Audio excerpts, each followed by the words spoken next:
সাধারণত প্রায়ই আমরা বলে থাকি না, এখন স্কুলে না গিয়ে উপায় নেই, এখন পড়াশোনা না করে উপায় নেই, আপনার সাথে কথা না বলে উপায় নেই, মেয়েটিকে ভালো না বেসে উপায় নেই। তো এই বাক্যগুলোকে আমরা ইংরেজিতে বলতে গেলে তো আমাদেরকে একটা স্ট্রাকচার সম্বন্ধে জানতে হবে। উপায় নেই অর্থে আমরা ব্যবহার করব নো ওয়ে। ওই নো এর সঙ্গে টু দিয়ে যোগ দিয়ে আমরা V1কে বসাই, তখন আমরা এই বাক্যগুলোকে গঠন করতে পারি।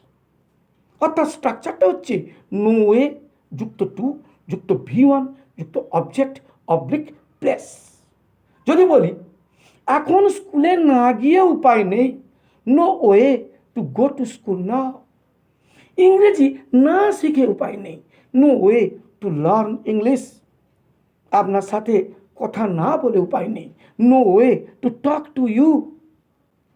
তাকে বিয়ে না করে উপায় নেই, no way to marry to her. তাকে না ভালোবেসে উপায় নেই, no way to love to her. তো আশা রাখি তোমরা ব্যাপারটা বুঝতে পেরেছ।